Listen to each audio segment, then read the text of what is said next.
Malachi. Malachi chapter 1. I am Malachi, and this is the message that the Lord gave me for Israel. Israel, I, the Lord, have loved you. And yet you ask, in what way have I loved you? Don't forget that Esau was the brother of your ancestor Jacob, but I chose Jacob instead of Esau, and I turned Esau's hill country into a barren desert where jackals roam. Esau's descendants may say, although our nation Edom is in ruins, we will rebuild. But I, the Lord all-powerful, promise to tear down whatever they build.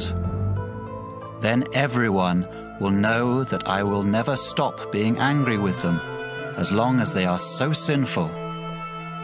Israel, when you see this, you will shout, "The Lord's great reputation reaches beyond our borders." I, the Lord all-powerful, have something to say to you, priests.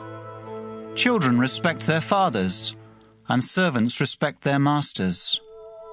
I am your father and your master, so why don't you respect me?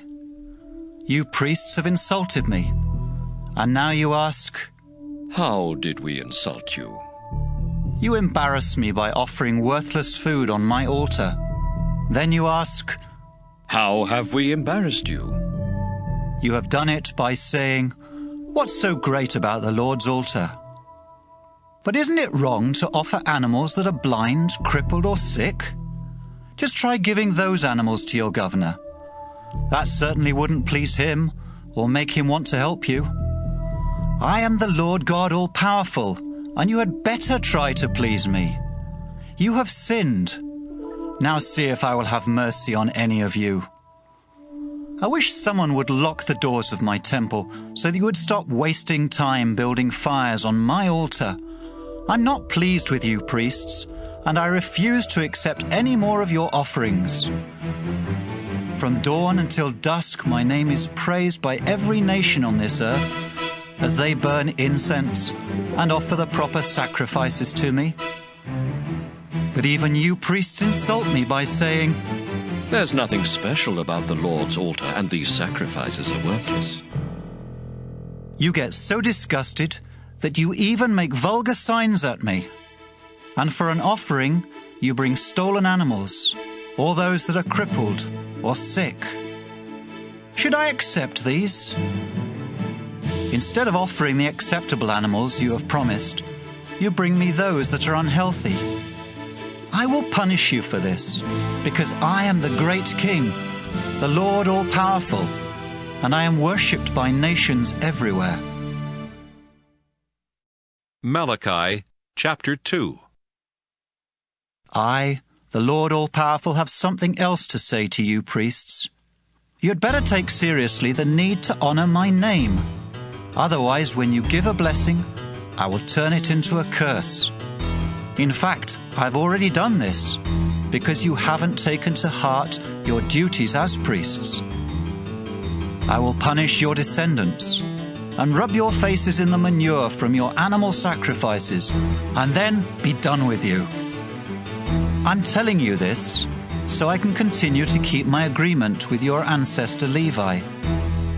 I blessed him with a full life, as I had promised, and he kept his part of the agreement by honoring me and respecting my name. He taught the truth and never told lies, and he led a lot of people to turn from sin because he obeyed me and lived right. You priests should be eager to spread knowledge, and everyone should come to you for instruction, because you speak for me, the Lord all-powerful. But you've turned your backs on me. Your teachings have led others to do sinful things, and you have broken the promise I made with your ancestor Levi. So I caused everyone to hate and despise you, because you disobeyed me and failed to treat all people alike. Don't you know that we all have God as our Father? Didn't the one God create each of us? Then why do you cheat each other by breaking the agreement God made with your ancestors? You people in Judah and Jerusalem have been unfaithful to the Lord. You have disgraced the temple that he loves, and you have committed the disgusting sin of worshipping other gods. I pray that the Lord will no longer let those who are guilty belong to his people, even if they eagerly decide to offer the Lord a gift. And what else are you doing? You cry noisily and flood the Lord's altar with your tears, because he isn't pleased with your offerings and refuses to accept them. And why isn't God pleased?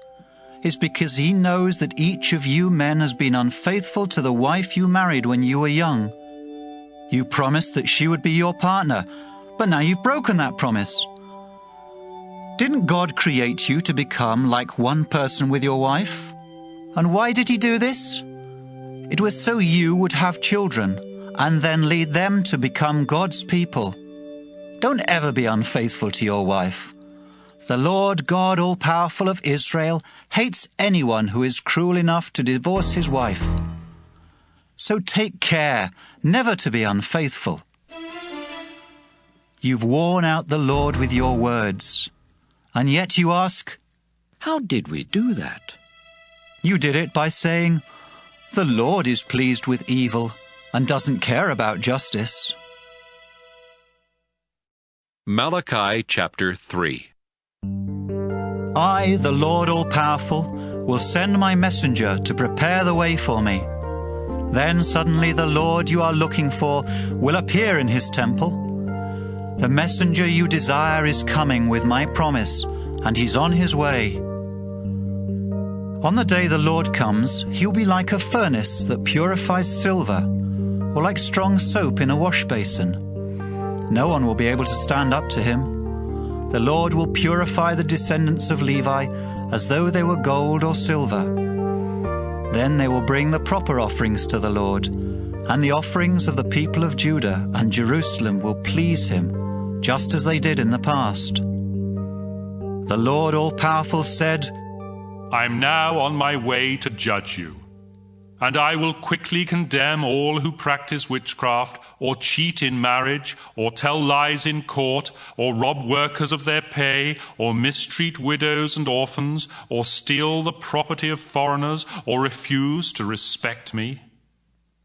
Descendants of Jacob, I am the Lord all-powerful, and I never change. That's why you haven't been wiped out, even though you have ignored and disobeyed my laws ever since the time of your ancestors. But if you return to me, I will return to you. And yet you ask, How can we return? You people are robbing me, your God. And here you are asking, How are we robbing you? You're robbing me of the offerings and of the 10% that belongs to me. That's why your whole nation is under a curse. I am the Lord all-powerful, and I challenge you to put me to the test. Bring the entire 10% into the storehouse, so there will be food in my house. Then I will open the windows of heaven and flood you with blessing after blessing. I will also stop locusts from destroying your crops and keeping your vineyards from producing. Everyone of every nation will talk about how I have blessed you and about your wonderful land. I, the Lord all-powerful, have spoken. You have said horrible things about me, and yet you ask, What have we said? Here is what you've said. It's foolish to serve the Lord God all-powerful. What do we get for obeying him and from going around looking sad? See how happy those arrogant people are. Everyone who does wrong is successful, and when they put God to the test, they always get away with it. All those who truly respected the Lord and honored his name started discussing these things. And when God saw what was happening, he had their names written as a reminder in his book. Then the Lord all-powerful said, You people are precious to me, and when I come to bring justice, I will protect you just as parents protect an obedient child. Then everyone will once again see the difference between those who obey me by doing right and those who reject me by doing wrong. Malachi chapter 4. The day of judgment is certain to come, and it will be like a red-hot furnace with flames that burn up proud and sinful people as though they were straw. Not a branch or a root will be left. I, the Lord all-powerful, have spoken. But for you that honor my name, victory will shine like the sun with healing in its rays, and you will jump around like calves at play. When I come to bring justice, you will trample those who are evil, as though they were ashes under your feet. I, the Lord all-powerful, have spoken. Don't ever forget the laws and teachings I gave my servant Moses on Mount Sinai. I, the Lord, promised to send the prophet Elijah before that great and terrible day comes. He will lead children and parents to love each other more, so that when I come, I won't bring doom to the land.